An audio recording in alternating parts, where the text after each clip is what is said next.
मनुष्य जीवन एक संभावना आहे, एक शक्यता आहे. जसं एक बीज एक वृक्ष त्याची संभावना आहे.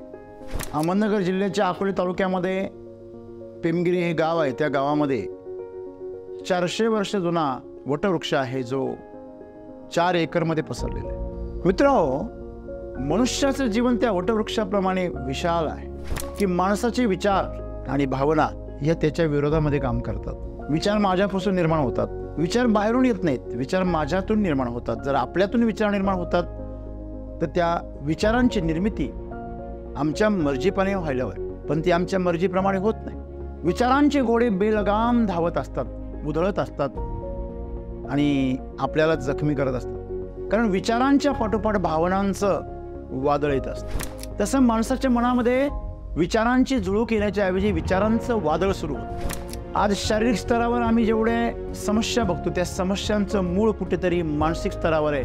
बेलगाम विचार आणि चक्रीवादळासारखी घोंघावणाऱ्या आमच्या भावना हे आमच्या जीवनाला सतत उद्ध्वस्त करत असतात. ज्या पद्धतीने आम्ही एक मनाची सांगड निर्माण करतो, ती सांगड अस्तव्यस्त करण्याचं काम ह्या विचारांच्या बेलगामपणाने होतं. की तुमच्या जीवनामध्ये शक्यता आहे, संभावना आहे, आणि त्या शक्यता संभावना जेव्हा तुम्ही वास्तवामध्ये उतरवता ते खरं जीवन आहे. पण हे करण्यासाठी तुमच्याकडं हिंमत पाहिजे आणि वचनबद्धता पाहिजे, कमिटमेंट.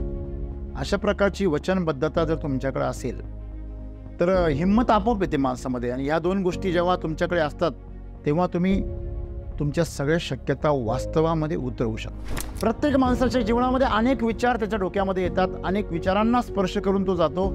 परंतु त्याने त्यातला एक विचार जर निवडला आणि त्या विचाराबरोबर त्यांनी जर जगायचं ठरवलं तर तो विचार जो आहे तो तुमचं जीवन बनून जातो.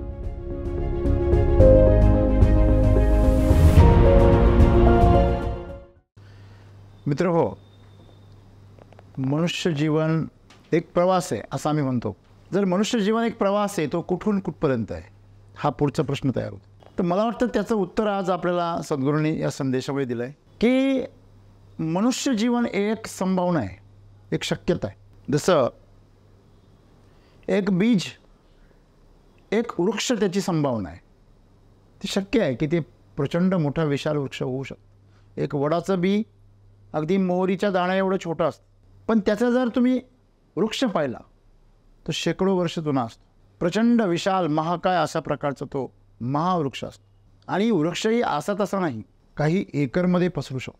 अहमदनगर जिल्ह्याच्या अकोले तालुक्यामध्ये पेमगिरी हे गाव आहे. त्या गावामध्ये 400 वर्ष जुना वटवृक्ष आहे, जो 4 एकरमध्ये पसरलेला आहे. मित्रांनो, मनुष्याचं जीवन त्या वटवृक्षाप्रमाणे विशाल आहे, परंतु दुर्दैवाने ते बीज बनूनच राहत. समस्या काय आहे? समस्या ही आहे की माणसाचे विचार आणि भावना या त्याच्या विरोधामध्ये काम करतात. विचार माझ्यापासून निर्माण होतात, विचार बाहेरून येत नाहीत, विचार माझ्यातून निर्माण होतात. जर आपल्यातून विचार निर्माण होतात तर त्या विचारांची निर्मिती आमच्या मर्जीप्रमाणे व्हायला हवी, पण ती आमच्या मर्जीप्रमाणे होत नाही.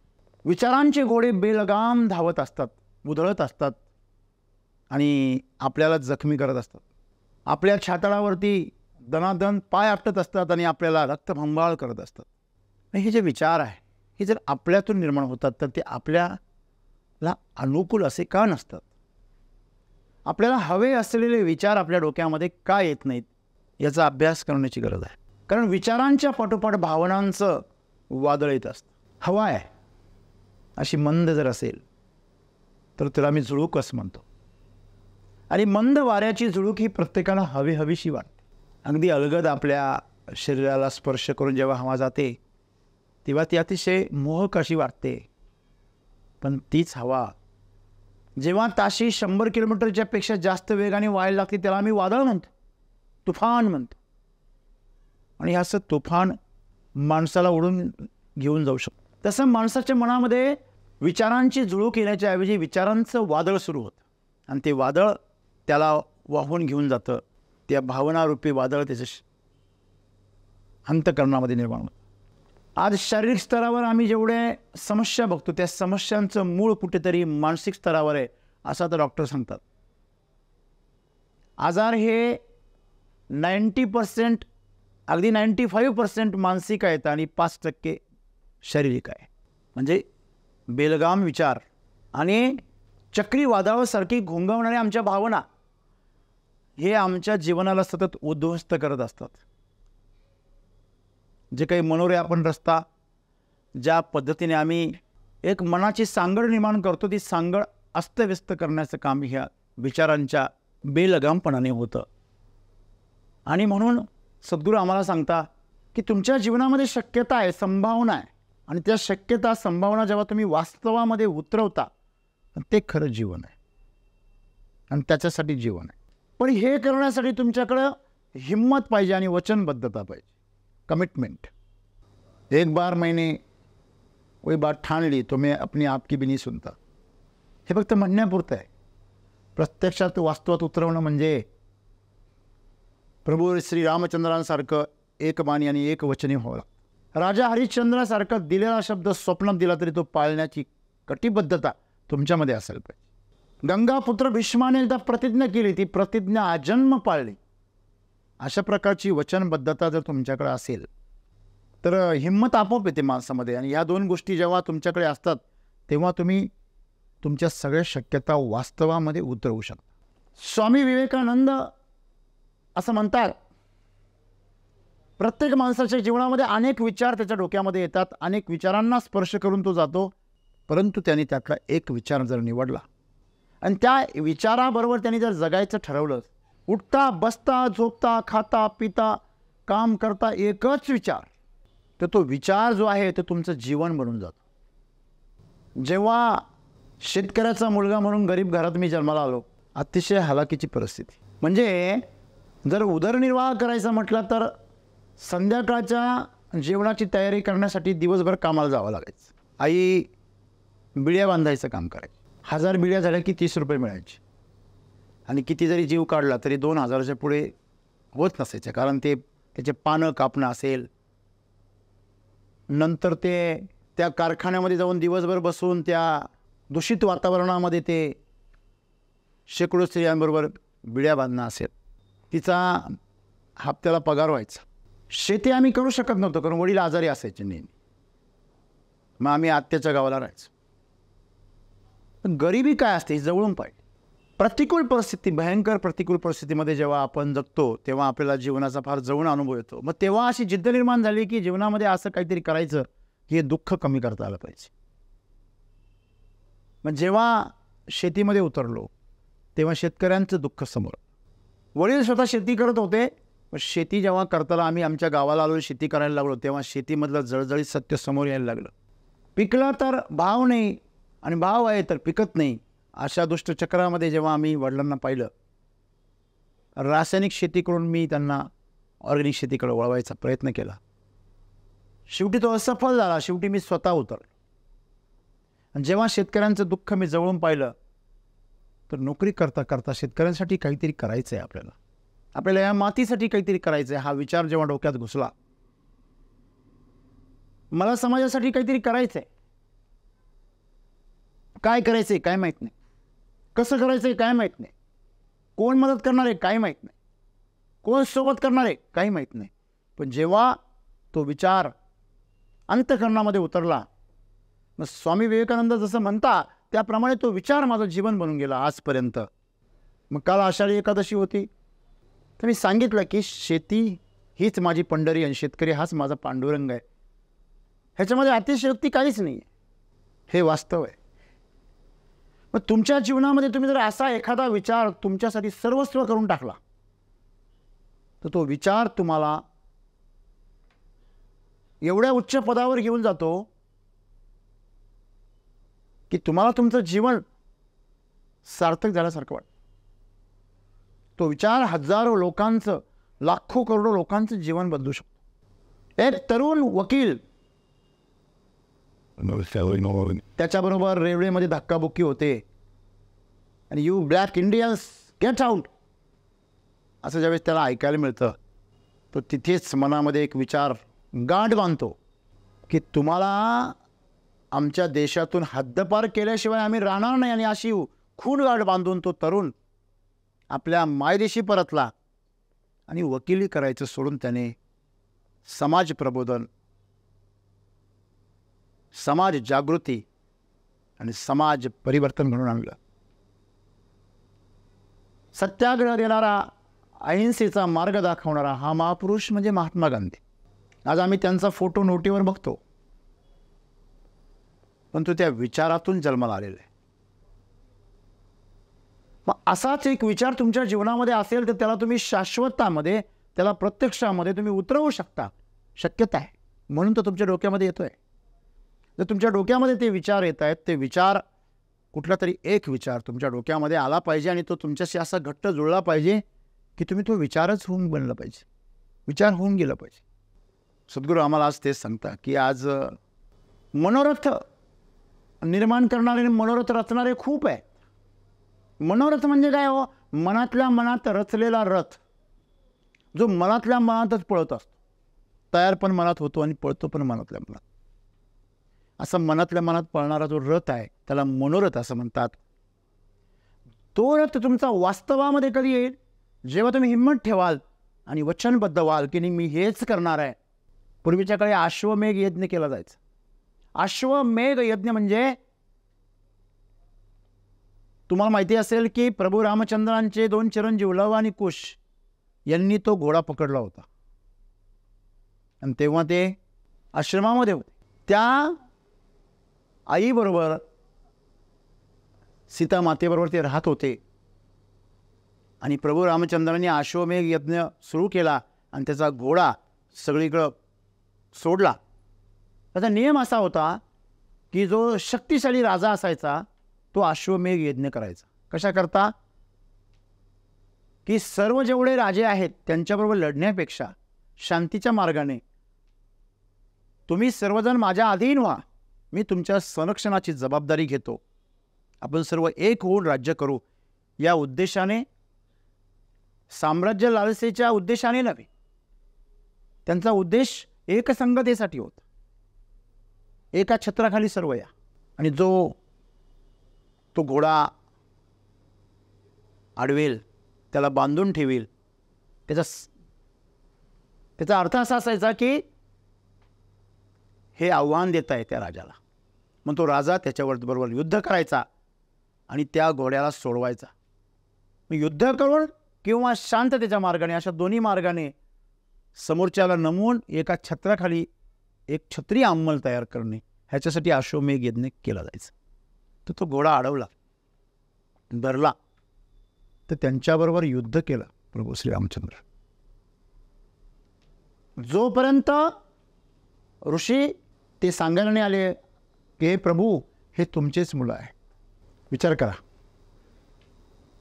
की तुम्ही जीवनामध्ये जर एखादी गोष्ट जी आहे ती तुम्हाला जर मिळवायची असेल तर तुमच्याकडे काय असली पाहिजे? वचनबद्धता पाहिजे आणि हिंमत पाहिजे. कुणी पण असा यज्ञ करू शकतो का? नाही, त्याला हिंमत पाहिजे. मग तुम्ही तुमच्या जीवनामध्ये मनोरथ म्हणतो आपण त्याला, ते मनोरथ तुम्ही तुमच्या जीवनामध्ये जर निर्माण करत असाल आणि ते जर मनातल्या मनातच विरून जात असेल, तुमचा यज्ञ रथ तयार बी होतो आणि तुटून फुटून पण जातो. परत नवीन मनोरथ तुम्ही तयार करता. असे आतापर्यंत किती मनोरथ तयार केले आम्ही आणि किती उद्ध्वस्त झाले. याचा अर्थ तुमच्याकडे हिंमत नाही आहे आणि वचनबद्धता नाही, कमिटमेंट नाही. तुम्ही अशी गोष्ट केली पाहिजे जिच्यासाठी तुम्ही मरायला तयार व्हाल, तरच तुमचं जीवन सार्थकी लागणार आहे. नाहीतर तुमचं जे जीवन आहे ते का जन्माला आलं, हा प्रश्नाचं उत्तर तुम्हाला आयुष्यभर मिळणार नाही आहे. आणि ज्यावेळेस तुमचा अंत जवळ येईल त्यावेळेस तुम्हाला अपुरं असं फसलं गेल्यासारखं तुम्हाला असं वाटणार आहे. आणि त्यावेळेस तुमचे जीव जे आहे, तुमचा प्राण जो आहे तो तडफडणार आहे. मग तुमचे प्राण तडफडू नये अंतिम समयी तुमचा चेहरा हसरा असला पाहिजे, आनंदी असला पाहिजे. हे जर तुम्हाला वाटत असेल तर आता कष्ट करा, आता हिंमत करा, आता कमिटमेंट करा, स्वतःशी करा. पकडा तो विचार, शोधा आणि तो त्याला पकडा आणि त्याच्याशी कमिटेड राहा आणि तो वास्तवात आणण्यासाठी जीवाचं राहण करा. तुमच्याकडे अशी काहीच गोष्ट नाही आहे कधी तुम्ही दावावर लावू शकत, कारण इथं तुमचं काहीच नाही आहे. तुम्ही सोबत काही आणलेलंच नाही आहे. तेव्हा तुम्ही काही जरी असलं तरी प्रॉफिटमध्येच राहणार आहे. कौन बनेगा करोडपतीमध्ये तुम्ही जर गेलात तर तुमचं नुकसान काहीच नाही आहे. जाण्या येण्याचं भाडं तुम्हाला मिळणार आहे, राहण्याचा खर्च मिळणार आहे, सगळ्या सुविधा तुम्हाला मिळणार तिथे. वरून तुम्ही संपूर्ण देशामध्ये पब्लिश होणार आहे, तुम्हाला पब्लिसिटी मिळणार आहे. तुम्ही 1 रुपयाही कमवला नाही तरी प्रॉफिटच प्रॉफिट आहे. मग तुम्ही जर प्रश्नांची उत्तरं देऊन जर तिथपर्यंत पोहोचलात आणि तुम्ही करोडपती झालात तर ते अहोभाग्य, सौभाग्य. आणि मी त्याच्यासाठी तुमच्याकडे हिंमत पाहिजे. आपण इथंच म्हणतो, मला सांगा आत्तापर्यंत आमच्या माहितीमधले किती लोक त्या मंचावर गेले? तुम्हाला काय वाटतं? का नाही गेले? हिंमत नाही. हिंमत नाही हो. आपण तिथे गेल्यावर टिकू की काय? आपण ती निवड होईल का? फास्टेस्ट फिंगरमध्ये आपण लागेल का आपला नंबर कधी? अशी आपल्या स्वतःबद्दल शंका असते. मला सांगा, ताजं उदाहरण आहे. विमान प्रवासासाठी किती भाडं लागतं? तुम्ही जर प्री बुकिंग करून ठेवलं तर 2,000-3,000 रुपये लागतं 400-500 किलोमीटरच्या प्रवासासाठी. आणि तुम्ही इमिजिएटली केलं इमर्जन्सीमध्ये तर 5,000 ते 7,000 रुपये लागतात. कोण असा व्यक्ती आहे त्याची ऐपत नाही आहे, पण तरी पण आज 5% लोकही विमानाने प्रवास करत नाही. का बरं? माइंडसेट. आपली ऐपत नाही. हॅलो, आपल्या डोक्यात बसेल विमान प्रवास महाग. हे जे काही कॉन्सेप्ट्स आहेत ह्या आमच्या विचारांमध्ये अशा घट्ट बसलेल्या आहे की आम्हाला त्या तोडता येत नाही. फरास अशक्य आहे. हे मिथ आमच्या जीवनामध्ये आहे, ह्या धारणा आमच्या जीवनामध्ये आहे. त्या धारणांनी आम्हाला बांधून ठेवलं आहे. मग आमच्यापुढे एकच मार्ग राहतो, मनोरथ रचायचा आणि नशिबाची वाट बघायची. असेल माझ्या नशिबात तर होऊन जाईल.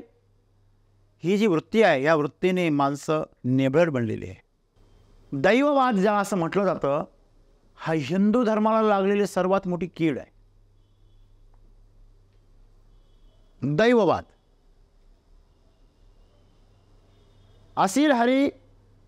असेल हरी तर देईल खाटेवरी. ही जी वृत्ती आहे ना, या वृत्तीने आज खऱ्या अर्थाने हिंदू समाज जो आहे तो काय राहिला आहे? मागे राहिलेला आहे.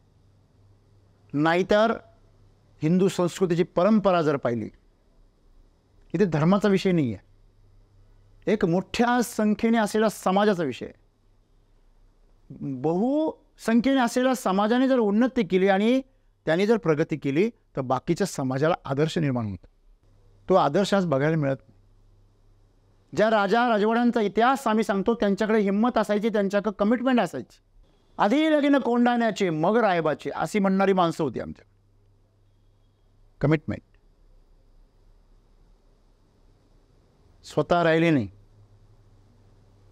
पण गड देऊन गेले आणि म्हणून त्याला नाव पडलं गड आला पण सिंह गेला आणि म्हणून त्या कोंढाण्याला नाव पडलं सिंहगड. मित्रांनो, इतिहास बदलून गेले लोक आपल्या हिमतीच्या आणि कमिटमेंटच्या जोरावर. मग अशी वचनबद्ध असलेली माणसं आमच्या इतिहासामध्ये आहेत, वर्तमान काळात का नाही? हा प्रश्न आम्ही स्वतःला विचारला. मग आज जर आमची संस्कृती पाहिली, अभ्यास पाहिला, परंपरा पाहिली, वेद पाहिले, एवढी मोठी वारसा पाहिला, विरासत पाहिली, तर सर्वात श्रीमंत जर संस्कृती कशी असेल, कोण असेल तर ती हिंदू संस्कृती आहे. ती का महत्त्वाची आहे? कारण तिच्यामुळे शांतता, आनंद आणि अंतर्ज्ञान अशासारख्या अलौकिक गोष्टी प्राप्त करण्याचा मार्ग तिथे आहे. मित्रांनो, एवढं अलौकिक जीवन आणि आयुष्य आम्हाला मिळालं, परंतु आम्हाला ते कळालं का? नाही. कशावरून नाही कळालं?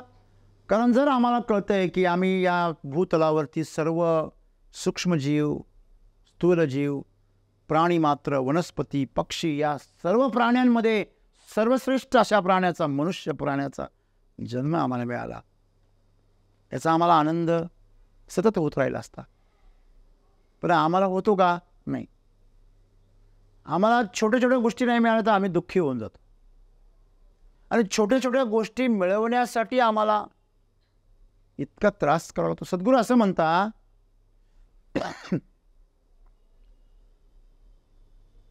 जन्माला आलेला सूक्ष्म जीवापासून किड्या मुंग्यांपासून प्रत्येक जीव, अगदी छोट्याशा जीवापासून ते विशाल महाकाय हत्ती असेल किंवा गेंडा असेल किंवा तुमचा देव मासा असेल, शेकडो टन वजनाचा,